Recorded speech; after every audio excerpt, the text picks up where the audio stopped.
Ok, vamos a leer Primera de Reyes, capítulo 18, versículo 30.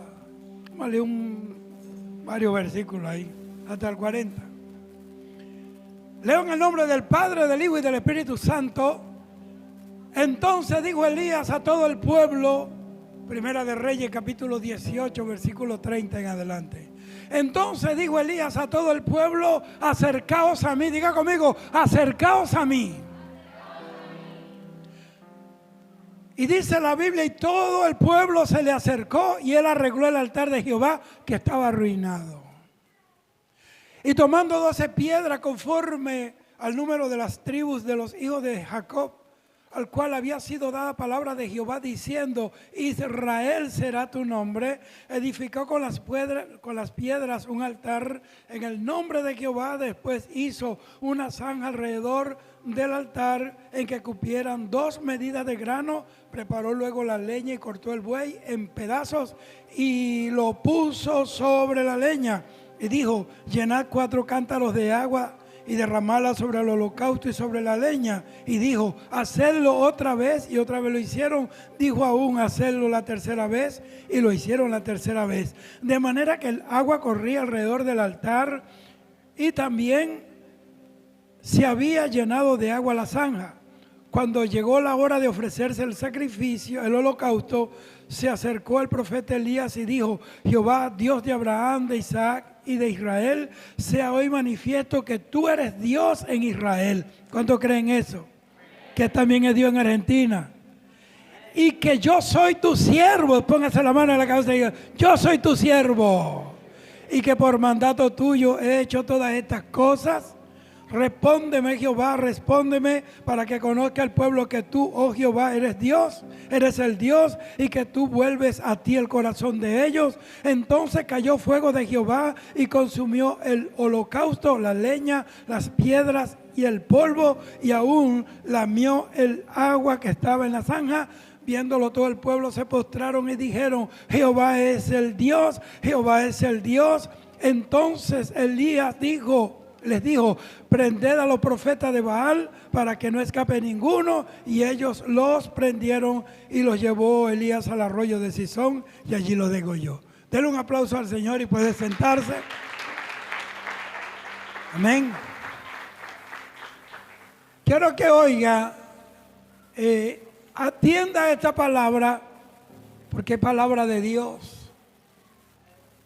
Aquí habla la historia de un hombre, de Elías, profeta de fuego, profeta serio, un hombre de desierto, porque muchas veces el llamado profético nos aísla, porque tenemos que hacerlo para cuidar la palabra. Porque si yo me la paso en tu casa, el día que Dios me revele algo, tú no lo vas a creer, porque dice: te la pasas en mi casa, tú sabías eso. Por eso cuando alguien me dice: pastor, quiero hablar con usted, yo le digo: no, espera que yo hable. Después que predique hablamos. Dios: no, ya Dios me habló. Tenemos que ser sabios, hermano, muy sabios. Amén. Los profetas somos muy impulsivos y tenemos que meter el machine break, y porque muchas veces metemos la pata, y válgame la expresión, porque somos impulsivos.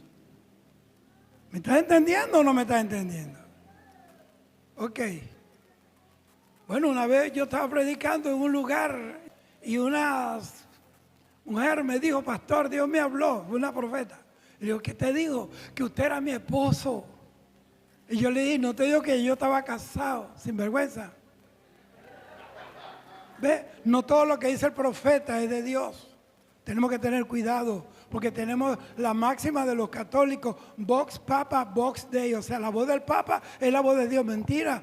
Tenemos que tener cuidado, porque Samuel era un hombre de Dios que se crió en el arca del pacto, dormía arriba, tenía una hamaca arriba de los querubines. Nadie podía cruzar esa manta, ese velo lo mataba a Dios, y él se crió allí, dormía allí. Dios lo llamó, nunca cayó una palabra de él a tierra sin que Jehová la cumpliera. Sin embargo, cuando fue a ungir a David, se equivocó varias veces. Tenemos que tener mucho cuidado, mucho cuidado. Ahora, dice la palabra que este hombre Acab era el rey de Israel. Y él se casó con una mujer que era el malo, pero añadió a su maldad que se casó con una diabla llamada Jezabel, que era hija de Etbaal. Etbaal era rey de los sidonios y Jezabel era princesa de Tiro. Y él viene y se casa con Jezabel, pero el matrimonio era una alianza para unir dos reinos. Hay una gran cima entre el reino de Dios y el reino de las tinieblas. Nosotros no nos podemos casar con alguien que no tenga el sello del Altísimo en nosotros. Entonces dicen que él se casó con... Pero mira este combo. Acá significa mi padre es tío. Un desastre. Jezabel significa sin cabeza, sin honor y mujer sin casarse. Bueno, hay mujeres que no se van a casar nunca, ni Dios le va a conseguir novio porque tiene un carácter de los 1000 diablos que Dios mejor que se quede sola. Y mire esto. Y Baal significa Baal sea con él. Imagínese usted este combo. Nada había gloria para Dios. Y entonces él se trajo a Jezabel al reino de Israel, cuya capital era Samaria. Pero no se vino Jezabel sola, se vino con un programa, con un proyecto satánico. ¿Cuál era? Destruir al pueblo de Israel. Y tú sabes por dónde comenzó, por los profetas. Por eso que dice la palabra del Señor, bendito sea el Señor: no toquéis a mis ungidos, ni hagáis mal a mis profetas, porque son los que más sufren. Lo verdadero. Ahora, cuando ella entra en el reino de Israel, entró el paganismo, toda la poca vergüenza de esos cananeos, y él, para mantener contenta a su esposa, a su mujercita Jezabel, le construyó 2 templos, uno a Acera y otro a Baal, porque ella no se vino sola, se vino con 850 sacerdotes del diablo, 450 profetas, 400 de Acera y 450 de Baal, que se sentaban con ella a la mesa. Y dice que cuando ella le construye los templos, ella se trajo a esos sacerdotes, fíjate, un cambio de sacerdocio. Un cambio de sacerdocio. ¿Por qué?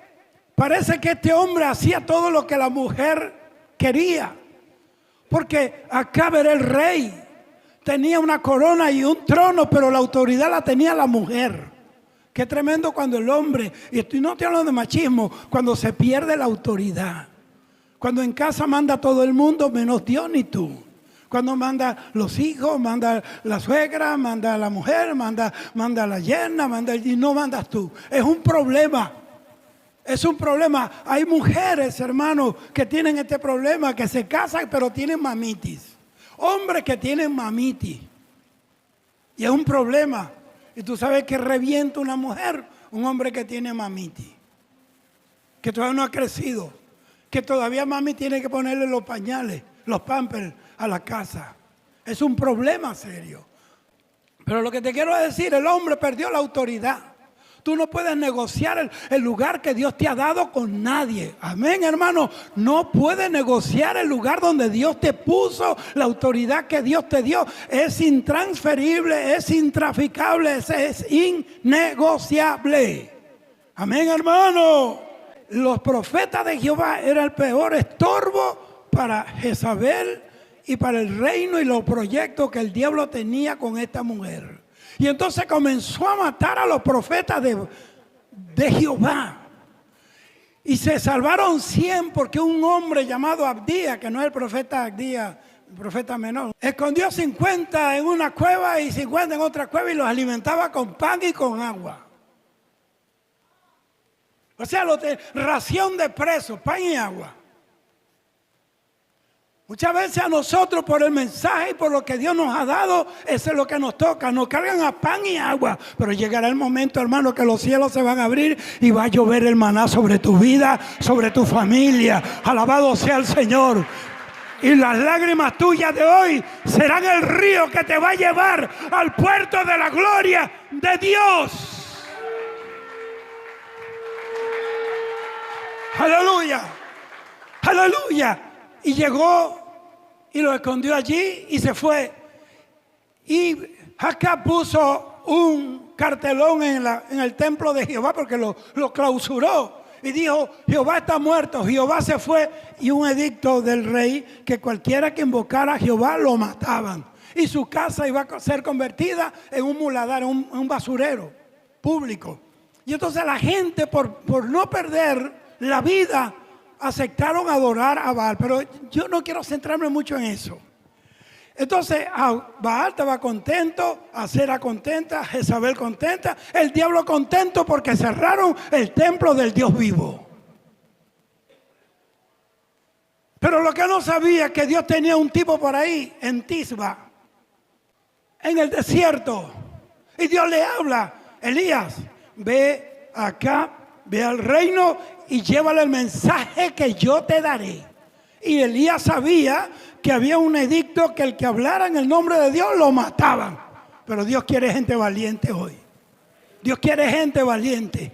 ¿Cuántos están entendiendo? Dios quiere gente valiente.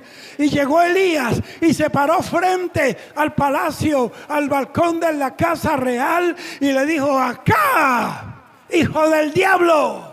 Esa está en la versión José Ramírez, no la busqué. Vive Jehová, en cuya presencia estoy. ¿Sabe por qué hablo así? Porque era un profeta. Y los profetas verdaderos se conocen porque hablan en el nombre del Señor y siempre están en la presencia del Señor. No andan por ahí faroleando, perdiendo el tiempo. Están metidos en la presencia de Dios, buscando revelación para darle al pueblo, para alimentar a la iglesia, para ayudar a los hermanos a levantarse, para calentar al frío o al tibio. Ese es un profeta.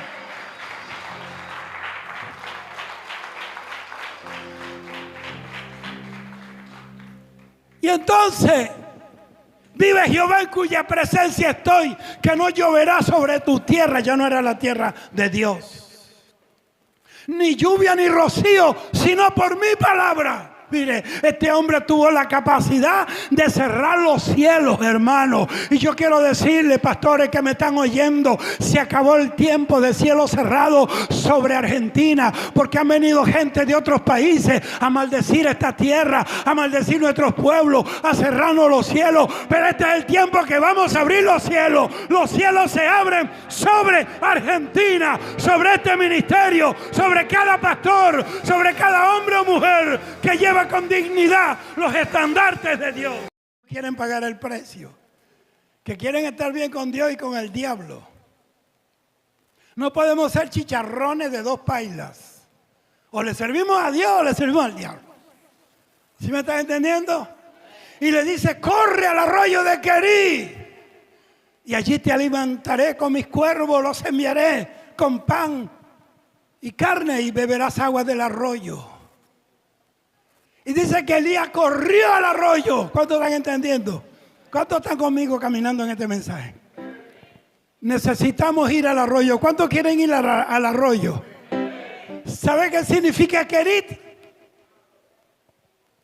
Significa lugar de quebrantamiento. Y no lo busquen en el diccionario porque no lo encontrarán. Lugar de quebrantamiento. ¿Cuántos están entendiendo? Dios dijo, me gusta este tipo, me gusta este profeta, de verdad que se arriesgó por mí, pero tiene unas cositas que quiero quitárselas. Lo voy a llevar a Querí, lo voy a meter en mi taller y le voy a dar martillo, lo voy a formar y le voy a quitar malas mañas, altivez, orgullo, soberbia. Bendito sea el Señor. Somos soberbios. Somos soberbios. No nos gusta que nos confronten. No nos gusta. Y dice que él fue al arroyo de Querí y se metió allí a la orilla del arroyo Y estando en el arroyo de Querí, cuando le daba hambre, papá oía el estómago. ¿Cuántos están entendiendo que Dios conoce nuestras necesidades? Y entonces cuando tenía hambre, el Señor le enviaba a los cuervos con pan y con carne. ¿Tú te imaginas un cuervo, animal de rapiña, carnívoro, llevando en su pico un bistec, un asado? Para que me entiendan. Un asado, ¿tú te imaginas? ¿Cómo se llama eso? Los cuervos llevando en el pico, y lo preparó Jehová. Hermano, eso olía. Y esos cuervos, qué tentación. Y uno le decía a la otra, dame un mordisquito de la tuya. No, estás loca. Será para que Jehová me torce el pescuezo a mí. Porque ese es la carne de Elías, su siervo. ¿Sabe por qué? Porque Dios honra al que le honra. Y esa carne era para él. Ese pan era para Elías. Y lo que Dios te manda, no hay diablo que te lo coma, no hay diablo que te lo arrebate. Aleluya, aleluya. Esa carne era para Elías. Lo que Dios te envía, no hay diablo que te lo devore. Escúcheme, hermano, yo estoy hablando bajo la unción del Espíritu. Póngase la mano en la cabeza, esto es mío. Declare su familia suya. Sus familiares son suyos. Su negocio, su cuadra, son suyas. La casa donde está alquilado puede ser tuya. Ahora,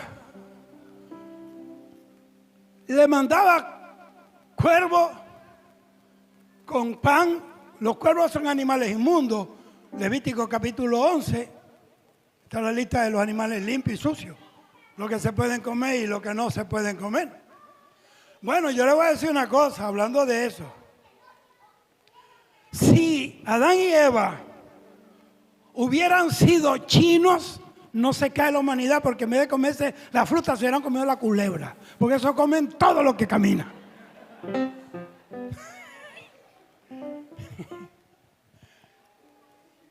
Entonces, y el cuervo llevaba pan. ¿Qué llevaba el cuervo en la boca? Y el pan representa la palabra. Y el cuervo es un animal inmundo. Hay hombres y mujeres en pecado que están predicando la palabra de Dios. Que maltratan a la esposa, a los hijos. Y después vienen a hablar del amor de Dios. Pero ese no es el tema. Y entonces después que Elías está allí, se le seca el arroyo. ¿Sabe por qué se le secó el arroyo?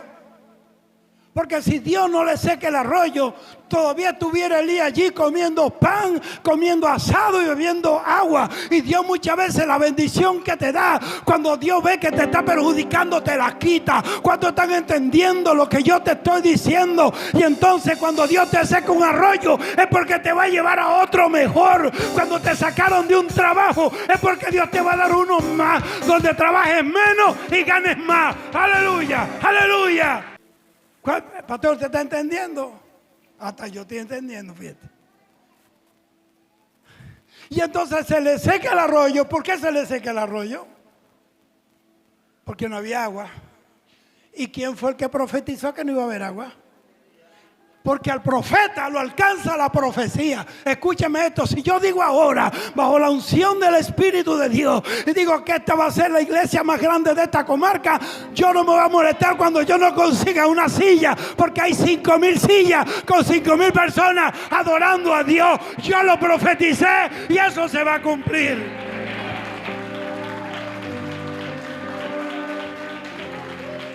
Y no encontramos dónde parquear, porque está ahí un poco de carro de 10, de 5 o 6 cuadras. Último modelo de la iglesia.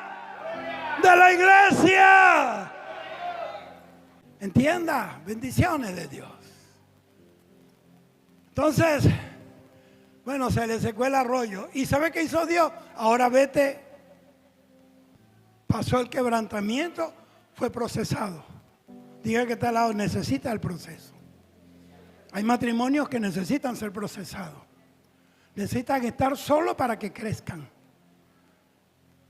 Para que cuando tengan chapaleando agua no estén llamando a papi ni a mami. Que aprendan a madurar. Y si pasan hambre, que pasen hambre. ¿Me explico o no me explico? Y los problemas entre ellos para que puedan crecer. No se involucren en cosas donde usted no debe hacer nada ahí. Amén. Entonces, cuando fue a Sarepta de Sidón, ¿sabe qué significa Sarepta? Horno de fundición. Ay, Dios mío, todavía le quedaba una chispita al tipo. Todavía necesitamos el proceso, hermano. Todavía necesitamos el proceso. Lo que te quiero decir, que cuando él vino a enfrentarse a Elías, a Acab, él le dijo a Acab que fuera con toda esa pandilla, todo ese séquito de falsos profetas y sacerdotes paganos, diabólicos. 850 profetas allá, al monte Carmelo. Y estando allí, para cerrar esto, dice que él arregló, primero fue llamar al pueblo para que se acercara. Los profetas verdaderos tienen esa virtud y esa encomienda de Dios de acercar el pueblo a Dios, no alejarlo. Los verdaderos profetas no andan por ahí dividiendo iglesias, ni dividiendo matrimonios, ni metiendo cizaña. Los verdaderos profetas tenemos así dice el Espíritu Santo, para que la gente se acerque a Dios. El pueblo se ha alejado de Dios. El teléfono, tantas cosas que los ha alejado del Señor. Pero cuando le tocó a él, llamó al pueblo a acercarse a Dios. Este es un llamado, llamó a todo el pueblo. Este es un llamado de Dios a toda la nación de Argentina, todo el pueblo. Y les mostró el altar de Jehová, que estaba como arruinado. ¿Por qué se lo mostró? Porque ellos fueron los que lo arruinaron. Nosotros mismos hemos arruinado el evangelio, hermano. Divisiones, chismes, contiendas, vanidades. Que nos creemos la papa caliente. Y es un problema. Yo vi gente en el infierno que nunca lo voy a decir quiénes son. Pero Dios no mira credenciales, Dios no mira. Yo nací en el evangelio, empecé a predicar que tenía 6 años hasta hoy. Y si no vivo lo que predico, me lleva el diablo con tu Biblia para el infierno. Esto es, el evangelio no es del que comenzó, sino el del que lo termina, fiel a Dios. Hoy es Santa Cena. Ya voy terminando, hermano, porque quiero decirte 2 cositas más. Le mostró el altar. Porque muchas veces Dios trae palabras reveladas para que tú veas. En el mundo espiritual Dios te hace entender y ver cosas que hasta ahora no has entendido. Y dice que cuando el pueblo se acercó, dice que arregló el altar de Jehová. Diga conmigo, hoy yo voy a arreglar mi altar. Diga, hoy arreglo mi altar.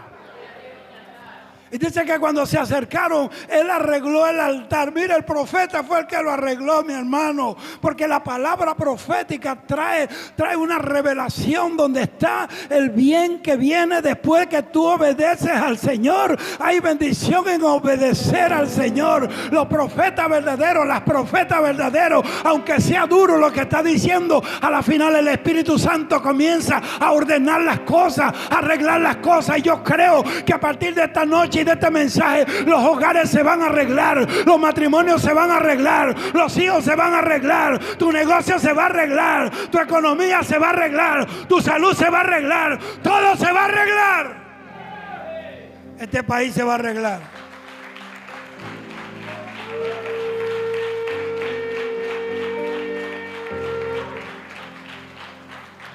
Y dice que después que arregló el altar, óigame, yo quiero que oigan y vean.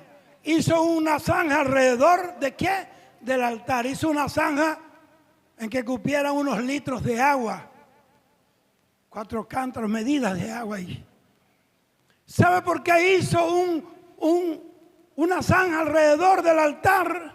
Porque es la zanja de la separación. Es tiempo hoy de hacer la zanja de la separación. Separar la verdad de la mentira, lo santo de lo profano. La iglesia del mundo.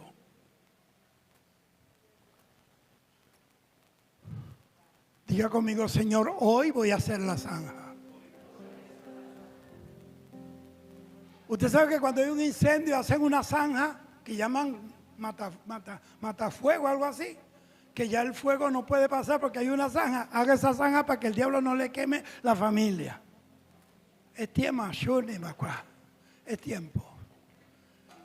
Y le dice, después que hizo la zanja de la separación, arregló el altar piedra por piedra como conforme al número de los hijos de las tribus de Israel. Piedra por piedra. ¿Cuántos van a arreglar el altar hoy? Entonces él vino y tomó la primera piedra. ¿Tú sabes cuál es la primera piedra? Rubén. Diga conmigo, Rubén. ¿Y sabe qué significa Rubén? Ved un hijo, o sea, miren, he aquí un hijo, porque Rubén, escúcheme, Rubén representa, aleluya, en una forma plena la bendición, el privilegio de la primogenitura. Yo quiero que nadie aquí pierda un mensaje de lo que yo estoy hablando, porque esto no se habla todos los días, hermano. Rubén significa, he aquí un hijo, ved un hijo, porque Rubén representa la bendición y el privilegio de la primogenitura, del primogénito. ¿Y sabe qué es lo que hace el primogénito? Es el primer hijo, es el primero que va ensanchando las caderas, que abre la matriz para que detrás de él vengan el resto de sus hermanos. Tú eres el Rubén de Dios. Detrás de ti viene tu papá, viene tu mamá, vienen tus hijos, vienen tus nietos. Pastor, usted es el primogénito de Dios. Detrás de usted vienen más iglesias como esta, porque somos.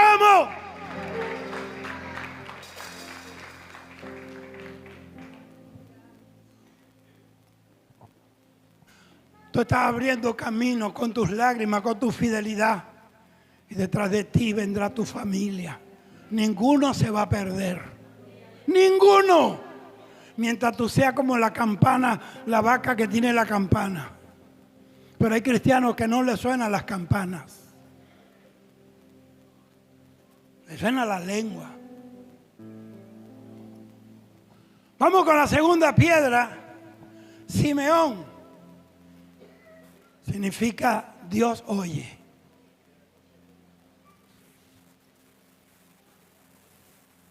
Esta es la piedra de la confianza en la oración. Toda la oración que tú has hecho con lágrimas, con dolor, desgarrando tu alma por un ser querido, hasta por la nación, Dios oyó tu oración. Dios oyó la oración y la respuesta viene en camino. La respuesta viene en camino. La segunda piedra tiene que ver con la confianza en la oración. Diga conmigo, aquí está la otra piedra. Van dos.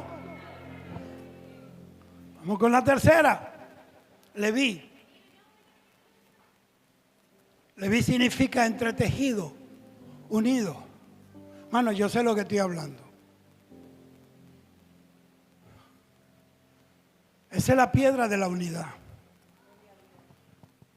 Esa es la piedra que fomenta la unidad verdadera. Yo no estoy hablando de un ecumenismo humano, estoy hablando de la unidad del Espíritu. Alabado sea el Señor, porque hay gente que andan juntas pero no revueltas. Tenemos que juntarnos, tenemos que revolcarnos, tenemos que juntarnos juntos, tú y yo, espíritu, alma y cuerpo. Necesitamos la piedra de la unidad. El diablo está separando iglesias, está separando matrimonio, está separando hermanos. Alabado sea el Señor, vamos a poner la piedra de la unidad. Vamos a entretejernos, porque el Espíritu de Dios nos llama a la unidad. Vamos con la cuarta. Judá.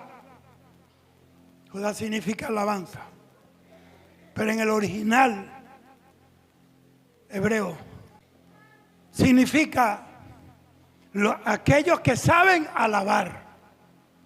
Porque una cosa es alabar y otra cosa es saber por qué estás alabando. Tener conciencia de lo que significa la alabanza. La alabanza, hermano, abre los cielos. Cuando tú tengas problemas de fe, alaba. ¿Sabe por qué? Porque la alabanza es fe. Porque estás alabando a un Dios que tú no ves, pero la gloria de Dios se mueve sobre aquellos que creen que le hay. Alabado sea el Señor, el que de Dios se acerca a Dios y cree que le hay y que Él es galardonador de aquellos que le buscan. Y el 4 en el vocabulario de los profetas significa universalidad. Por eso hay 4 puntos cardinales: norte, sur, este y oeste. Por eso hay 4 evangelios: Mateo, Marcos, Lucas y Juan. Hermano, atienda porque yo sé lo que estoy hablando. Papá me dio este mensaje esta madrugada. Lo trajo a mi corazón y lo sembró. Amén. Luego, la alabanza es lo que hace que la presencia de Dios se mueva. Se mueva. Tú no necesitas tener un estado de ánimo bonito para alabar a Dios. En los momentos más duros de mi vida es cuando yo más alabo. Cuando me va bien es cuando yo más alabo a Dios y más me arrastro que cuando me va mal. Cuando me va mal, eso me lo merezco yo porque soy un pecador. Pero cuando me da bien, yo no me lo merezco y cuando más me arrastro. Aprende a alabar a Dios. Ponga la 4. Diga, aquí está la 4, alabanza. Así, dígale que está al lado, trae la alabanza a tu casa. Y dígale, saca la quejabanza.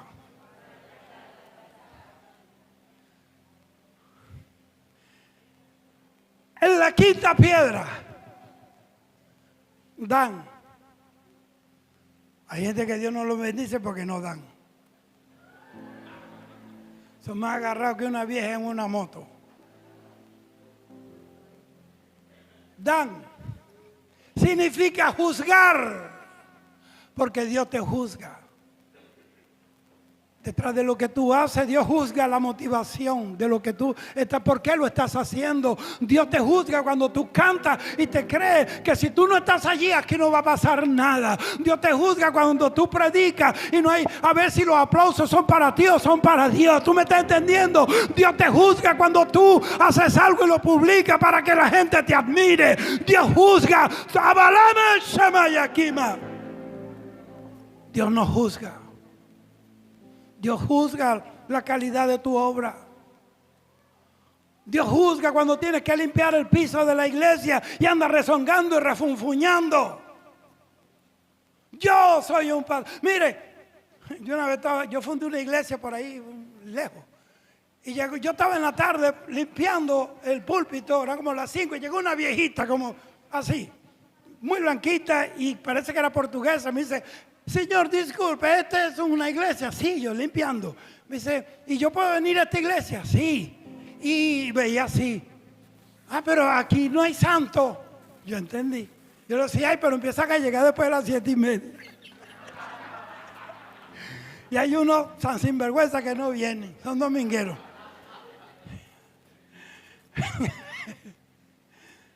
Óyeme, Dios te juzga. Cuando tú ves a tu hermano en necesidad y no haces nada para bendecirlo.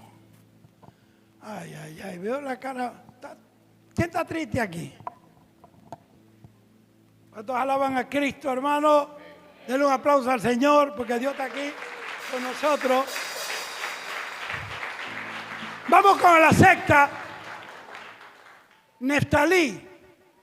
Neftalí significa mi lucha. Tenemos una lucha. Para poder estar aquí muchos tuvieron que luchar. Bregar con tantas cosas, con ellos mismos. Para orar luchamos con la flojera, con el fastidio, con el sueño. Tú me estás para hacer un ayuno, lo que llaman medio ayuno. Yo no sé quién inventó eso. Medio ayuno, media vigilia, por eso es que son medios cristianos. Amén. Y hay gente que como no ayunan por las buenas, Dios lo pone a ayunar por las malas, le mete una gastritis y no puede comer. Toma tu tomate. Mi lucha, tú tienes una lucha contigo. La lucha es mental. En tu mente es un ring de boxeo. Hay dos peleadores, Dios y el diablo peleando por tu alma. Pero el referee de esa pelea eres tú. Tú eres el que tiene que levantarle la mano a Dios o al diablo. Yo la Bacama Shaya. Es tiempo de levantarle la mano al Señor. Él venció. Nuestra vida le pertenece a Él. Amén. Sexta es Neftalí. Ponga la sexta. ¿Cuántos alaban a Cristo? Séptima, Gad. Diga conmigo, Gad. Gad significa aventura, afortunado. Job dijo, mi suerte está echada en Jehová. No es cábala lo que estoy hablando. Mi suerte, yo tengo suerte de haber nacido en el Evangelio en vez de haber nacido en un altar de brujos. Yo tengo suerte de ser cristiano y ser un predicador. Yo tengo suerte de tanta gente que murieron las 5 veces que he ido a una terapia intensiva. Hay gente que han salido con la cabeza tapada y estoy aquí predicando la palabra. Tengo suerte de tener un Dios como el que tengo. Amén. Sea sabio. Disfrute todo. Sea sabio. Hermano, necesitamos sabiduría de Dios para vivir para Dios. Gad. Génesis 49, 19 dice, Gad, ejército lo acometerá, pero él acometerá al fin. Marcos capítulo 5 dice que Jesús fue a Gadara. ¿Y sabe por qué fue a Gadara? Para cumplir esa profecía. Yo creo que me oiga. Ejército lo acometerá. ¿Qué había en Gadara? ¿Qué tenía el demonio por dentro? Legiones, un ejército. Ahí se estaba cumpliendo. Ejército lo acometerá, pero él acometerá al fin. Quiero decirle, el Señor fue a Gadara para liberar a ese pueblo de Gadara de los demonios. Y Dios quiere decirte, Dios vino a Argentina y Dios está aquí en Claypole para libertar a Claypole, porque Dios va a libertar esta Gadara. Dios va a libertar a este pueblo. Dios va a libertar tu familia. Dios va a libertar a tus hijos que están atados por las drogas, por el aguardiente, el homosexualismo, el Abacama Shiamarai.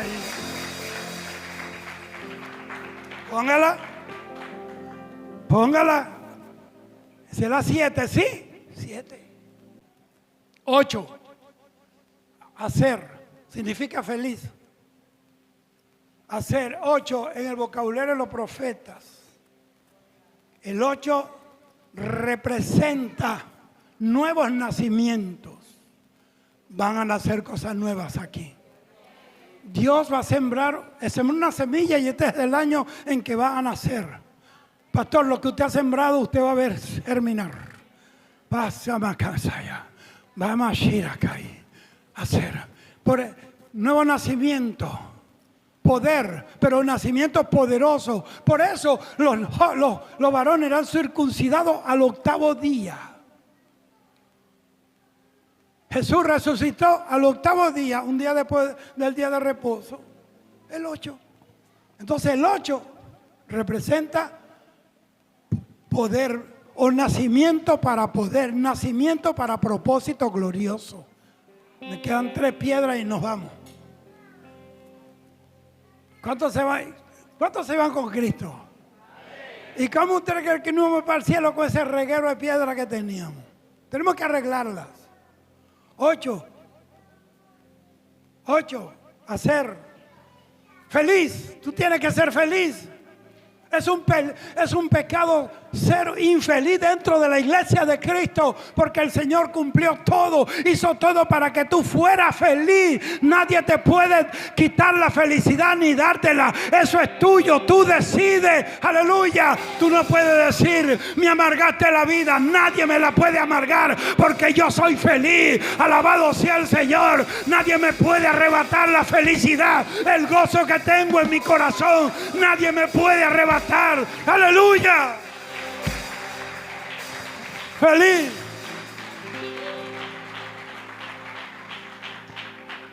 No conozco la felicidad porque no conoce a Dios. Génesis 49, versículo 20 dice, el pan de hacer será sustancioso y él dará deleites al rey. El pan de hacer. porque el pan es la palabra. Cuando una persona es feliz, la gente dice que el pan es sustancioso, porque cuando una persona tiene la gracia de Dios y ama a Dios y tiene la alegría del Espíritu, nunca va a predicar amargura, nunca se va a desquitar con nadie, a esperar que tenga una oportunidad para lanzar un misil a nadie. Cada vez que predica aquí, la gente se alimenta. Hay una sustancia del Espíritu, es sustancioso, y daremos deleites al Rey. Aleluya. Cuando tú eres feliz, tú delibas simaquía. El Rey está deleitado en ti. ¿Sí? Póngala. 8. La novena, Issacar. El 9 representa poder, por eso hay 9 dones del Espíritu Santo. Por eso hay 9 frutos del Espíritu Santo. Los dones, los frutos del Espíritu son tan poderosos como los dones, porque no son los dones de tu carne, son los dones del Espíritu. Hay gente que tiene don de discernimiento, palabra de ciencia, poder, pero no tiene amor, no tiene misericordia, no tiene sabiduría. Hay veces que yo estoy predicando y Dios me está mostrando cosas terribles. Yo no lo voy a avergonzar a nadie aquí. En lo que yo pueda me lo consigo allá afuera y se lo digo en su corazón y se lo digo aparte. Aparte, aléjate de eso porque vas mal. ¿Para qué? Para que diga que soy un tremendo profeta. No, yo nunca quiero eso. Yo no voy a avergonzar a mis hermanos, jamás. 10. Zabulón. La lucha más grande la tiene contigo mismo. Tenemos una lucha con el diablo, pero la lucha comienza desde aquí, desde aquí. Pero la lucha que nosotros tenemos la estamos peleando en la palabra y sabemos que somos más que vencedores, hermanos. Mire, tenemos una lucha y ahora es que Dios va a levantar un batallón, un ejército de intercesores, de guerreros de oración, hermano, donde vamos a pelear la batalla de Dios. Vamos a dar la última batalla, hermano, porque la iglesia está a punto de irse al cielo. ¡Aleluya! Póngala. 10. Te quedan 2 nada más. El 11. La mujer no tenía hijo, era estéril. Y cuando le puso José, está profetizando que iba a tener otro. Le puso José, ¿qué significa? Dios añade. ¿Y cuántos creen que Dios va a añadir a lo que ya nos ha dado? Este es el año de las añadiduras. Este es el año que esta iglesia va a crecer, que aquí se van a casar, que aquí van a nacer bebés, que aquí, hermanos queridos, esto se va a agrandar. Hermanos, no sé, posiblemente haya que comprar la casa de al lado o la de allá, pero esto va a crecer. Dios va a añadir las finanzas, Dios va a añadir las personas que van a traer la bendición a este lugar.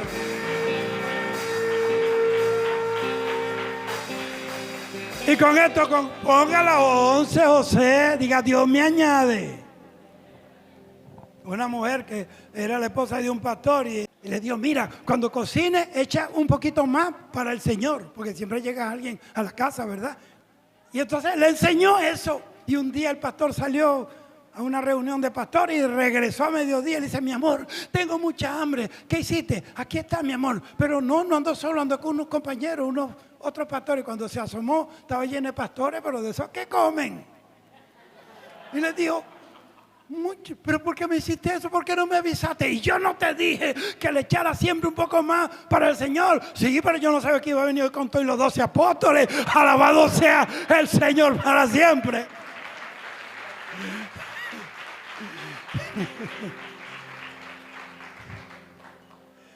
Vamos con el 12. Benjamín. Pero cuando él nació se llamaba Benoni, que significa hijo de mi tristeza, hijo de mi dolor. Y cuando él nació, su madre muere. Y como su padre era profeta y oyó ese nombre, no le agradó, porque no estaba en línea con la promesa patriarcal, con el Dios que bendice a nuestra familia. Le cambió el nombre y le dijo, tú te vas a llamar Benjamín, hijo de mi derecha, hijo de mi gloria, hijo de mi bendición. Póngase en pie, hermano, póngase en pie ahora, póngase en pie. Yo quiero decirle, hermano, ahora mismo comience a profetizar sobre sus hijos. Cámbiale el nombre a a sus hijos, cámbiale el nombre a sus hijos, comience a profetizar, profetice sobre sus hijos. Hermano, le fue cambiado el nombre por Benjamín, que significa hijo de mi alegría, porque tus hijos no van a ser para tu tristeza, tus hijos no van a ser para las drogas, ni para el cáncer, ni para el SIDA, ni para el divorcio, ni para el fracaso, ni para el infierno. Tus hijos son para Dios. Profetiza sobre ellos, profetiza sobre ellos. Cámbiale el nombre a tus hijos, vístelo con palabra de autoridad, vístelo.